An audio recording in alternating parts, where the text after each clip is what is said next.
Hey folks, Matt from artoftheimage.com. I get a lot of questions in about Sony lenses, and more specifically, there is some confusion from a lot of people on what lenses fit on what bodies.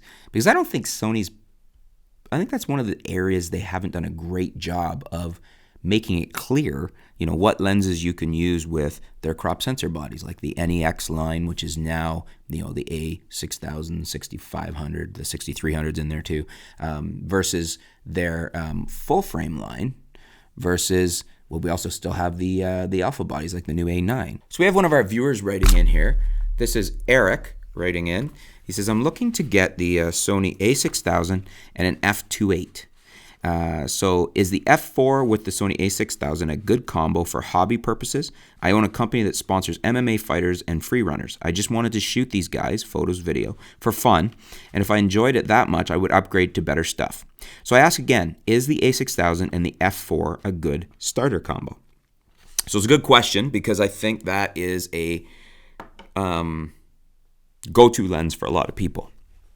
My initial answer right off the bat, let's get the question out of the way, is yes. I think what we're talking about here when you say the F4 lens is the 18-105G, the EPZ 18-105 F4 G OSS. That is currently $598. I'll put a link below on Amazon. I think that's a fantastic option for most people. I know a lot of pros that like that lens as a go-to lens. It's a really good quality lens. It's a constant F4, and it does some good photos. If I'm not mistaken, I think Kirk Tuck over at the Visual Science Lab, he's a big fan of that lens. I know I've shot it. I've shot it on the 6500 and I think the 6300. Very nice lens. Really like it. It's a favorite of mine. If I'm looking at, say, if I was to go out and do what you're doing, is get an A6000 or one of the newer ones, the 63 or the 65, that would be my first zoom I would add to that because it would be my good go-to walk around everyday zoom. I'd probably then would add the 50 F1.8, which I would also recommend you add to that, especially if you want something that does a little bit more low light. Because if we're looking at low light, going to an f2.8 zoom isn't going to do a whole lot for you, but going down to a 50mm f1.8 prime, all of a sudden you've got some decent low light abilities, and you might really like the look of that, shooting, the MMA fighters and free runners in dim lighting. And I imagine it's probably not always dim lighting. It's probably pretty well lit in there, so the F4 is probably going to be fine for most situations. But the F1.8, the other thing you might like is the fact that it's going to subject isolation. It's going to allow you to blow out your background, shoot at a fast aperture, and get some really interesting shots that way. To go back to what I was saying about the confusion on the lenses, A-mount lenses and E-mount lenses.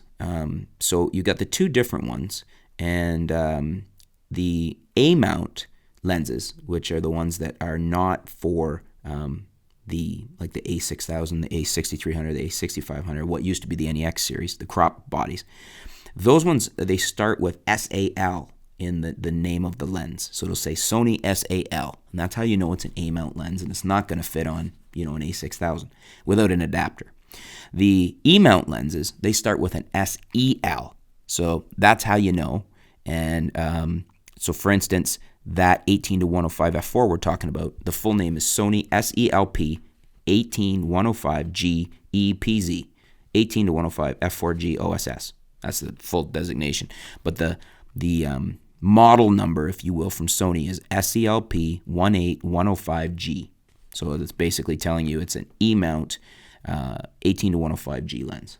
So little rule of thumb there. Look for the SEL if you're looking for the E-mounts. Look for the SAL if you're looking for an A-mount lens.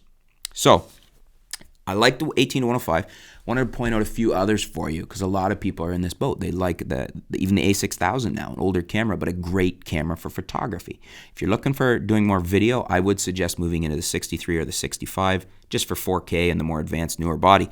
But some other lenses you might want to go with for F4, and I guess I should point out, there's my answer for you. Yeah, I think F4 is great. I don't see the need to go to the 2.8s. In a lot of these situations here, especially with these lenses I'm going to recommend, F4 is going to be a better price, better performance. In the case of the 18-105, is going to give you a wider range on your zoom range. The option on that lens would be the Sony SEL1670. That's the Z. So that's the Vario-Tessar 1670 F4 ZA OSS. It's a little more expensive. It's $998. It's almost twice the price $400 more. Doesn't give you the range of the zoom, although it does give you 2 more mil on the wider end, which is nice, and for a lot of people that is a big thing if they're more at the wide end of their shooting. I don't know. For me, I would go with the 18-105. I can make do without that extra wide end, and I like the longer reach on the long end and also the price. But it is an option. It's a good lens too. Another F4 lens, the Sony 10-18. So that's the SEL1018. That's an F4 wide angle. It's 848, but a good performing one. Gives you all the way to 10. And again, F4, I think constant aperture F4, especially on a wide angle, is great. These are higher performing sensors now. F4 is the new F2.8. If you look at what we can do with these sensors at high ISO, can compensate quite nicely for what we used to need on F2.8 zoom. And again, I think if you need an F2.8 zoom, you're probably better off with F4 lenses and getting some primes. That's my thought. The Sony 70-200, it is a F4 G OSS. It's a really nice lens, but it's an F4 lens that's very good. So specifically to F4, great lens there. And it's been a lot of people really like that lens, high performing lens. And then as I mentioned, the Sony SEL181, so the 50 F1.8. SEL50 F1.8 is the model number.